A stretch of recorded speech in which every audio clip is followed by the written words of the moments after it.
En el caso de los jóvenes, como mencionas, sobre todo después de la pandemia, les ha estado siendo más difícil encontrar trabajos adecuados, no solamente por, digamos, la falta de experiencia, que ya es una barrera que de por sí enfrentan desde hace años, sino que cada vez las empresas han estado buscando trabajadores que se ajusten a sus expectativas laborales, ¿no?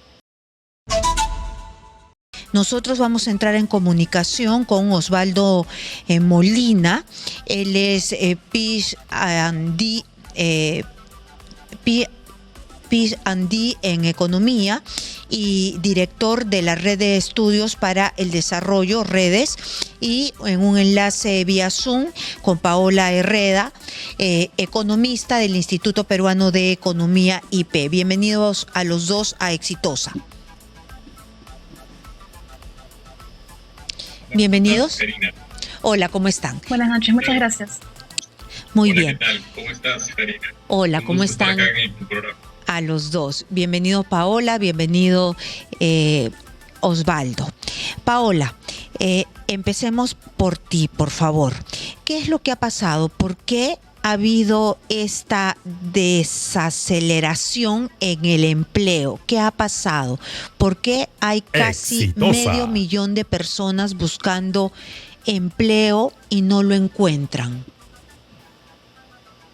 A ver, lo que han estado mostrando las cifras de empleo en Lima Metropolitana, del MEI, porque esto solamente corresponde a Lima Metropolitana, es que en los últimos meses, en los últimos 2 años en particular, ha estado habiendo un incremento de la población que activamente busca empleo, principalmente enfocado en el grupo que tú mencionas, ¿no? Las personas de 45 años a más. Y al haber esta mayor digamos, participación laboral de este grupo de personas en Lima, que no ha encontrado digamos, un espacio, un mercado laboral óptimo para poder encontrar un empleo de calidad, es que estamos viendo ahora un mayor incremento del desempleo. Y por otro lado también, sin dejar de quitarle importancia al lado de los jóvenes, que son los que enfrentan una tasa de desempleo más alta, y no solo eso, quienes encuentran empleo entre los jóvenes, cada vez lo hacen en empleos de menor calidad, donde perciben menos ingresos o ingresos, digamos, insuficientes para poder cubrir una canasta mínima de consumo.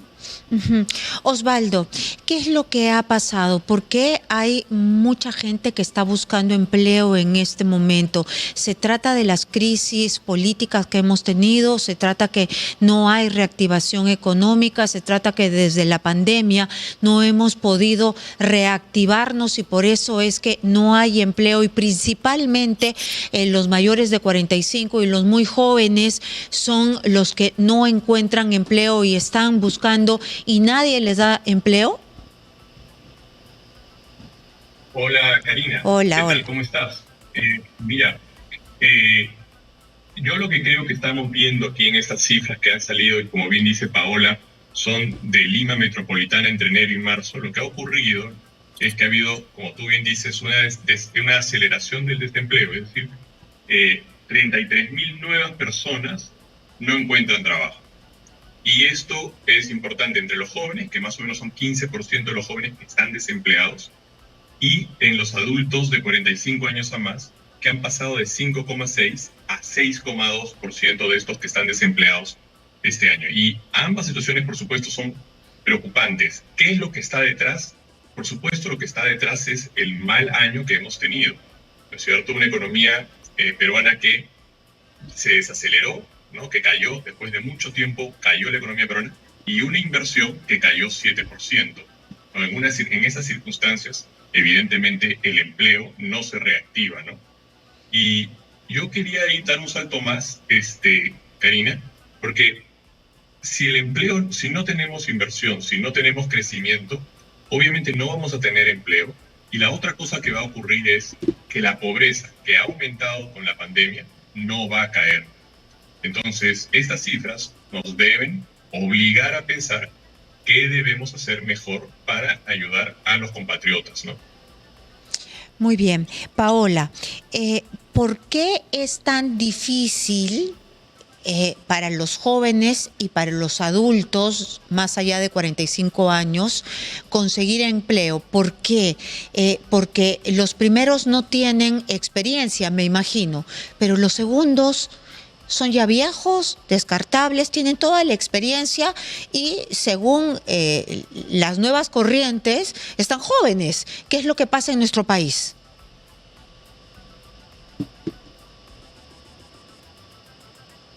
No te estoy escuchando. No le estoy escuchando, que no sé si has apagado tu micrófono. Hola, ¿me escuchan? Sí, ahora sí. Ya.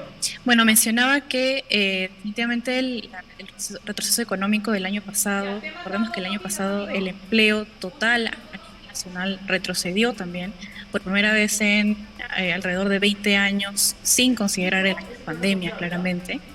Entonces, esto ha afectado a todos los grupos de edades, no solamente a los jóvenes y a los más adultos. Entonces, en general, esta falta de inversión, esta falta de, digamos, confianza de las empresas para poder desplegar nuevos proyectos y que eso justamente es lo que genera una mayor cantidad de puestos de trabajo. De la consola. No es Hay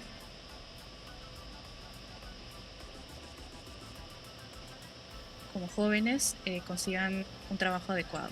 En el caso de los jóvenes, como mencionas, sobre todo después de la pandemia, les ha estado siendo más difícil encontrar trabajos adecuados, no solamente por, digamos, la falta de experiencia, que ya es una barrera que de por sí enfrentan desde hace años, sino que cada vez las empresas han estado buscando trabajadores que se ajusten a sus expectativas laborales, ¿no?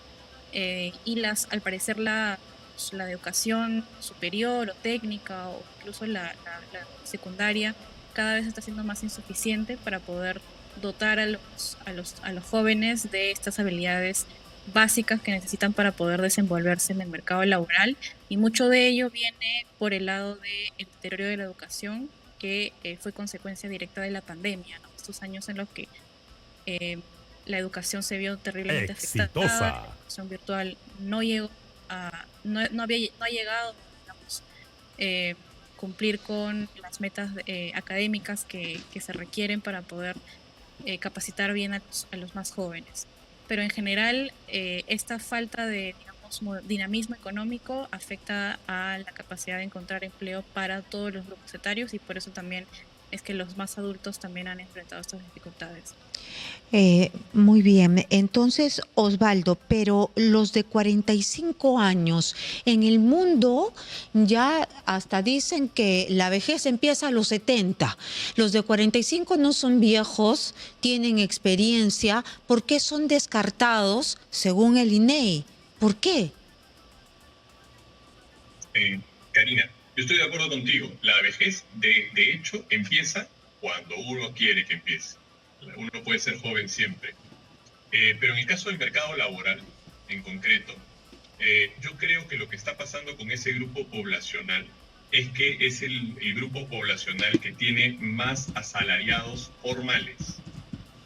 Y ese grupo de asalariados formales es el que se ha golpeado más con la desaceleración económica. Y yo creo que esa es la razón que explica principalmente que ese grupo poblacional se haya afectado tanto en este tiempo, ¿no? Uh-huh. Entonces, también hay otra, hay otro tema que dice, estas cifras del INEI, ¿no? Es que estoy buscando exactamente qué es lo que dice, y es que lo que ha subido también es el subempleo, y esto es también por la crisis que estamos atravesando, ¿no, Paola? Exactamente. En particular, el tipo de subempleo que es el que más ha aumentado en los últimos años, en los últimos meses sobre todo, es el que se llama subempleo por ingresos, que corresponde a aquellos trabajadores cuyo salario no es suficiente para poder cubrir una canasta mínima de consumo. que en Lima metropolitana, con el mayor costo de vida que tiene en comparación con otras regiones, está en alrededor de 1.200 soles mensuales. Entonces, ese tipo de subempleo es el que más aumentó y particularmente es la consecuencia de las altas tasas de inflación que vivimos el año pasado, eh, que encarecieron a una mayor velocidad el costo de vida en la capital y no logró ser compensado por el aumento de los salarios. Entonces, poco a poco lo que ha estado ocurriendo es que con un mayor costo de vida en la capital, eh, cada vez la capacidad adquisitiva que tienen los hogares se ha ido reduciendo. Eso se traduce directamente en este tipo de subempleo por ingresos. Sin embargo, ahí podría haber ciertas, digamos, luces hacia el resto de este año, porque ya hemos estado viendo que la inflación se está moderando. Entonces, poco a poco, y no significa que los precios vayan a bajar, pero que el encarecimiento de la canasta básica va a ser cada vez más lento. Para el resto del año, entonces podría verse, digamos, un mejor escenario de subempleo, dadas las tasas ahora más bajas de inflación que vamos a ir viendo. Muy bien, y Osvaldo, ¿hay luces en este camino tortuoso? Porque después de la pandemia nos mandó al suelo y no podemos recuperarnos en casi nada. Exitosa. Sí, mira, a ver, y complementando un poco lo que dice Paola, la población ocupada ya se encuentra de hecho por encima de los niveles prepandémicos. El problema es que la calidad del empleo es la que todavía sigue por debajo. Ahora, en línea con lo que dice, o sea, con lo que estábamos conversando y que también resaltamos Paola y yo, buena parte del problema es el tema de la reactivación económica, ¿no? Y el año pasado ha sido un mal año, tanto para la inversión como para la producción. Afortunadamente estamos viendo mejores cifras, ¿no? Por ejemplo, febrero, al parecer, ha tenido un crecimiento cercano a 3%. Es el doble, ¿no? Es el doble de lo que hemos estado creciendo. creciendo. Exacto, en enero crecimos 1.37, en febrero hemos crecido 2.9. Sin embargo, hay que tomar estas cifras un poquito con pinzas, porque claro, el año pasado, en enero y febrero, fueron muy malos años para la economía peruana. Acuérdate que había todos los temas de los conflictos. Entonces, pero sí esta de acá, de la de febrero, es la mayor tasa mensual de crecimiento de los últimos 20 meses. Eso es, por un lado, que a eso son luces importantes. Lo segundo es que las proyecciones han mejorado. Si uno se pone a revisar las proyecciones, por ejemplo, del Banco Central, de los principales bancos, del mismo IPE, del Instituto Peruano de Economía, han mejorado. ¿Por qué han mejorado? Porque se esperaba hace un tiempo, hacia el final del año, que hubiese un fenómeno del niño más grave. Y la verdad es que se ha moderado en las expectativas con respecto a este tema climático, se han mejorado y se tiene, por tanto, una idea de que se va a recuperar también la inversión. Entonces, te doy un par de datos, ¿no? Por ejemplo, justamente el Instituto Peruano de Economía, el IPE, tenía en diciembre una proyección del crecimiento de la economía peruana de 1,9% y ahora ya tiene de 2,4%. Credicorp consideraba 2% el año pasado, ahora cree que vamos a crecer 3%. Entonces, sí hay algunos aspectos que son positivos. Y otro dato importante es el tema de la inversión. La inversión privada, como les comentaba, el año pasado cerró en 7%. Este año se espera que crezca. Aún todavía una cifra que me parece baja, alrededor de 2%, pero ya al menos es positivo. Y otro tema importante, Karina, son las expectativas empresariales, ¿no? El Banco Central mide las expectativas empresariales y estas han pasado, tanto las de a 3 meses como a 12 meses, a ser positivas. Es decir, ya hay una mayor confianza. Lo que tenemos que hacer, Karina, sí, pero yo, por favor, para lograr más empleo. Osvaldo, te habías quedado explicándonos que las cosas no están tan oscuras, sino que ha habido un repunte en nuestra economía. Sí, les comentaba que justamente ha mejorado el crecimiento en los últimos 2 meses, que las expectativas de crecimiento para este año han mejorado, que las expectativas o la proyección para la inversión, que el año pasado cayó muy fuertemente, han también mejorado, y que las expectativas empresariales también están por fin en el plano optimista. Entonces, lo que tenemos que hacer, si es que queremos, como tú y yo queremos, que se reactive el empleo, es, ¿no?, dar shocks de confianza para que logremos atraer más inversión que genere empleo para los peruanos. De esa manera vamos a poder tener familias más contentas que salgan de la pobreza. Nosotros, las proyecciones de crecimiento están entre 2.7 y 3%. Karina, necesitamos crecer a 5% si queremos realmente reducir la pobreza. Entonces, el esfuerzo de todos los peruanos y del gobierno y del Congreso deberían apuntar a poder generar esa confianza que nos permita crecer en esa proporción, en esa magnitud. Muy bien, Paola, te quiero preguntar sobre lo que acaba de pasar en el Congreso de la República, y es que la Comisión de Trabajo ha aprobado la ampliación de plazo para la disposición de los montos de la CTS. Esto tiene que ser aprobado también por la Comisión de Economía, que lo va a debatir este miércoles, el dictamen que fue aprobado por la Comisión de Trabajo, y estos dos dictámenes van a pasar al Pleno. Esta ampliación de la que estoy hablando será hasta el 31 de diciembre del 2024. ¿Esto es bueno, malo, regular? ¿Qué creen ustedes? ¿Qué crees tú, Paola? Sí, a ver, el caso de la CTS, de la liberación de CTS, sigue siendo parte de estos intentos del gobierno de, digamos, dar más recursos a las familias, pero si es que, digamos, el objetivo del gobierno es ayudar a quienes más lo necesitan, a los trabajadores más vulnerables, a los de menos ingresos, esta medida de liberación de CTS no lo va a lograr. Porque ¿quiénes son los que reciben CTS? Son los que tienen un trabajo formal, los que trabajan a tiempo completo. 3 de cada 4 trabajadores trabajan en la informalidad, entonces no reciben CTS, no reciben ningún beneficio laboral en general.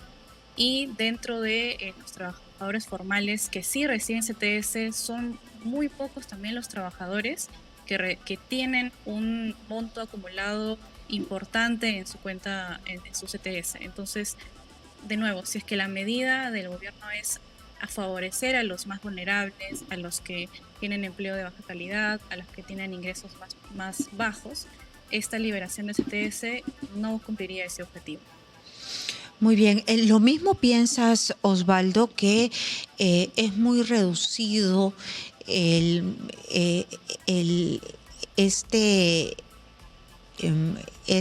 es decir, los formales que reciban la CTS, no es pues la masa, lo general. Y yo estoy totalmente de acuerdo con Paola, ¿no? Aquí la gran mayoría del mercado laboral peruano es informal, es decir, no tienen CTS. Entonces, esta medida no los va a afectar, no va a tener un impacto sobre ellos. Yo creo que es momento en que en el Perú más bien nos enfoquemos en los grandes retos. Cómo poder realmente mejorar la calidad de vida de la gran mayoría, de esos que están en la informalidad. Y ahí, Karina, yo preguntaría, ¿por qué no más bien pensamos en simplificar un poco la legislación laboral? La legislación laboral es muy compleja y ese es uno de los factores que hacen que haya tanta informalidad en el país. Hay otros muchos, por supuesto. Pero, ¿por qué en lugar de hacer estos anuncios que son más populistas, no nos enfocamos en realmente el verdadero reto, ¿no?, que es reducir la informalidad para mejorar la calidad de vida de la mayoría de los peruanos más vulnerables? Y además, reducir toda esta carga de de todos estos documentos, que las trabas burocráticas, esto por un lado, ¿no? Pero también hacer un país menos inestable políticamente, porque la política también hace ruido y ese ruido no permite que los inversionistas, que los empresarios, que la gente que va a invertir finalmente desembolse el dinero. Hasta un microempresario tiene miedo de invertir cuando hay demasiado ruido político, ¿o me equivoco, Paola?